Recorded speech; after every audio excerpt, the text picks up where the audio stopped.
Welcome back to our channel, everyone. It is a fantastic day to dive deep into the absolute madness that is currently unfolding in Port Charles.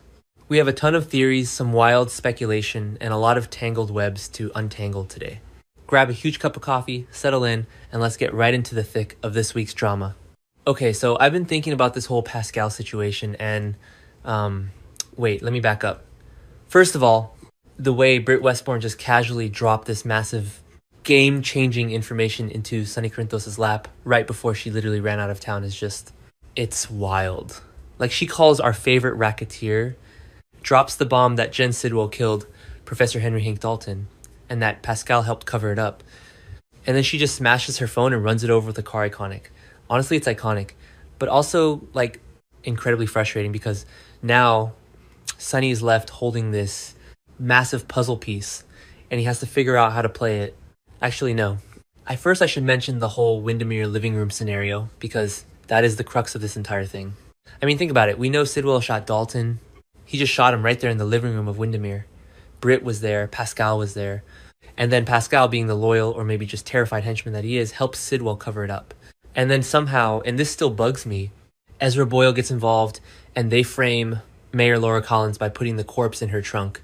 Like, the logistics of that alone keep me up at night. Did they wait for her to get a flat tire? Did they cause the flat tire intentionally so she'd open the trunk? Probably doesn't matter, but I noticed how perfectly timed that all was back in April. Anyway, the point is... Wait, what was the point? Oh, right, Pascal. Pascal is the weak link. Here's what's bugging me. On the May 26th episode, Sonny is sitting there explaining to Laura, all we have to do is get Pascal to turn on Sidwell. He says it so simply. Like, oh yeah, just walk up to the heavily armed, deeply entrenched henchman of an international psychopath and ask him to politely testify. It's weird, like, really weird. The whole thing is just weird. How does Sonny even plan to approach Pascal without Sidwell finding out? Sidwell is the kind of guy who probably has eyes on his people 24/7. But then again, maybe Pascal is already looking for a way out. Because, and this is the part that makes my brain hurt from overthinking, Pascal is sitting on a secret that is basically a ticking time bomb. I think it was mentioned recently. Or maybe it was just heavily implied in the notes I've been obsessing over. But Pascal is the one who told Ross Cullum about Britt's stolen meds. And because of that, because Pascal opened his mouth to Cullum, it set off a chain reaction that ultimately got Marco Rios killed. Okay, wait, let me really map this out because it's crucial. Pascal tells Cullum about the meds. This somehow leads to the situation where Marco, who we know is Sidwell's son, and who Lucas was just mourning at Bobby's, saying Marco proved himself at the cost of his life, ends up dead. Jen Sidwell is currently tearing Port Charles apart, telling anyone who will listen that he will do whatever it takes to find Marco's killer. He is on a violent, unhinged grief crusade, and Pascal is just standing there, probably sweating through his suit every single day, knowing that his loose lips to Cullum are the reason his boss's son is in the ground. If Sidwell finds out that Pascal played a role in Marco's demise, I mean, Pascal is a goner. He's literal toast.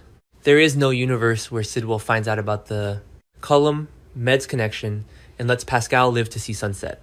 So if you're Pascal and you feel the walls closing in, what do? You start looking for a lifeboat. And right now, the only lifeboat big enough to protect you from Jen Sidwell is Sonny Corinthos. I mean, not exactly, but kind of Sonny isn't exactly a safe haven, but he has resources. So I'm picturing the scenario where Pascal actually considers striking a deal with Sonny. It makes sense psychologically. Pascal knows he's living on borrowed time. Every time Sidwell looks at him, Pascal probably thinks, this is it, he knows. So aligning with Sidwell's worst enemy might be his only play to protect himself. But how does this deal actually go down? Sonny needs Pascal to clear Laura's name regarding the Dalton murder. Laura is desperate. She even allied with a drunk Ezra Boyle because she's so desperate to get out from under this blackmail nightmare. So Pascal could be willing to testify about what really happened with Dalton. I'm thinking he could detail the whole trunk situation, the blackmail mess, all of it. Maybe Pascal could expose Sidwell as Dalton's killer via a video confession or a signed written statement. Actually, a video confession makes the most sense. If I'm Sonny, I want that on tape immediately. You don't just trust a guy like Pascal to walk into the PCPD and do the right thing. You get him in a room, you turn on a camera, and you make him spill everything about the Windermere shooting. And in exchange, what does Sonny offer? The classic soap opera witness protection program. A tropical location, a new identity, and a duffel bag full of cash. Wait, no, maybe it's more complicated than that. What if the plan is to deliver the confession to the cops, but Pascal actually has to surrender first? Like, Sonny might offer to break Pascal out of police custody after he spills his story at the PCPD. I know I just said the opposite, but hear me out. If Pascal goes to the cops, it makes the confession completely official and legally binding, which gets Laura totally off the hook. But Pascal would be terrified of being in a holding cell because Sidwell could easily have someone on the inside. Cyrus Reno used to run the hospital. Who knows who runs the jail these days? So Sonny promises to break him out during transport or something. It might be tough getting Pascal to trust Sonny though. Sonny is a mob boss. Pascal is a henchman for a rival, or whatever Sidwell is. A mercenary, a psychopath. Both getting Pascal to trust that Sonny won't just put a bullet in his head. The second the video camera turns off is a massive leap of faith. But Pascal may also realize it's a better gamble in the long run. Staying with Sidwell is a 100% guaranteed death sentence the moment the Marco secret drops. Going with Sonny is maybe a 50/50 shot at survival. If Pascal eventually feels like the walls are closing in, he might reach an agreement to clear Sonny and Laura of any wrongdoing. But let's talk about Sidwell for a second. Sidwell is not an idiot. He's unhinged, sure, but he's smart. If Pascal indeed turns against Sidwell and helps with Sonny's takedown plot, Sidwell may be smart enough to figure out what's happening before the ink on the confession is even dry. I keep picturing this scene where Pascal is sneaking out to meet Sonny, and Sidwell is just standing in the shadows watching him. If Sidwell finds out Pascal and Sonny have become allies, he will be absolutely livid. You can bet Sidwell will make Pascal pay with his life. And it won't be quick. Especially, and this is the kicker, especially if he discovers Pascal's role in Marco's demise on top of the betrayal with Sonny. That would be a double homicide in Sidwell's mind, betraying him to his enemy and causing the death of his son. Pascal wouldn't just be killed, he'd be erased. Or maybe not, I don't know. My brain keeps jumping to this other possibility, which is honestly very on brand for Port Charles. What if Sonny is the one who kills Pascal? Okay, wait, let me explore this rabbit hole. Sonny Corinthos is not exactly known for his forgiving nature or his willingness to leave loose ends walking around on tropical beaches. Pascal helped cover up a murder and frame Laura, who Sonny deeply cares about. Pascal is also tied up in this whole Marco Rios thing. And let's not forget, Marco proved himself to Lucas. And Lucas is basically family to Sonny through Carly. So Sonny has plenty of reasons to hate Pascal. It is entirely possible that Sonny could double-cross Pascal. Like, he promises him the island, the money, the new identity.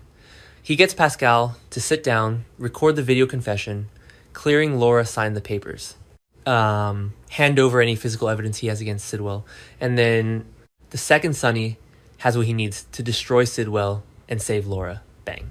Sonny kills him right along with Sidwell, or has someone else do it. Maybe Ethan Lovett. Ethan has been begging Sonny for a job and itching to eliminate Sidwell. What if Sonny gives Ethan the green light to take out Pascal as a test run? Actually, I don't know if Ethan would do that. Ethan wants Sidwell because of what happened to Holly. I don't know if he cares about Pascal, but someone would do it. Rick Lansing is constantly whispering in Sonny's ear to move forward with eliminating Sidwell. Rick would probably encourage Sonny to take out Pascal too, no loose ends. It's weird how I find myself almost feeling sorry for Pascal, which is ridiculous because he's a terrible person who helped cover up a murder.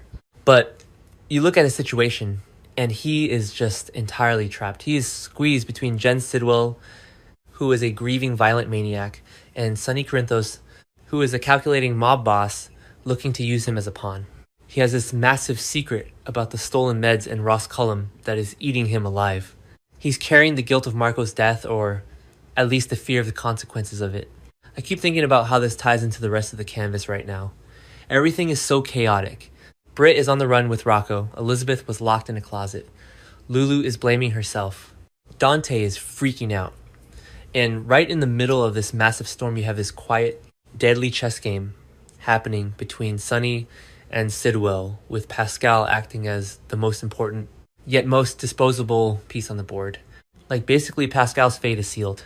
General Hospital spoilers suggest Pascal could face a grim outcome by the end of all this. And honestly, grim fate feels like an understatement. Whether it's Sidwell finding out the truth about Marco and tearing him apart, or Sonny getting the confession and then double-crossing him to tie up loose ends. Pascal's life expectancy in Port Charles is dropping by the second. Imagine being Pascal right now. You wake up, you put on your suit, you go to work for a man who is actively hunting the person responsible for his son's death, and you are kind of that person. Then you get a burner phone call from Sonny Corinthos offering you a way out, but you know Sonny is just as dangerous. It's a literal nightmare. What was I saying? Oh, right, the confession. I really hope we get to see the actual video confession. I love a good soap opera video confession. It always comes back to haunt someone. Even if Pascal dies, that video will exist. Maybe Sidwell will find the video after Pascal is dead, and that's how he learns about the Marco connection. No, wait, if the video is for Sonny, it would only be about the Dalton murder. Unless Pascal just starts rambling on the tape and confesses to everything out of sheer panic. Anyway, the point is... Wait, what was the point? The point is that Sonny has a plan, Laura is on board. Pascal has a deadly secret, and Sidwell is a ticking time bomb. The collision course is set. I just don't see any way Pascal makes it out of this storyline breathing. It's going to be messy, it's going to be violent, and I'm going to be staying up way too late overanalyzing every single look these characters give each other. I know I just spent like 20 minutes talking in circles about this, but you have to admit, the layers here are fascinating.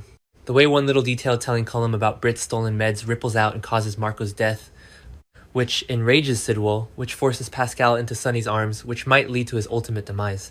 It's classic soap storytelling, but it's just so stressful to think about. I need to stop second-guessing Sonny's strategy, but I can't help it. I just hope Laura gets cleared before the bullets start flying. Alright, I think my brain is officially fried for the night. I'm gonna keep watching, keep overthinking, and probably change my mind about all of this tomorrow. But for now, I'm locking in my prediction. Pascal is going down, and it's going to be brutal,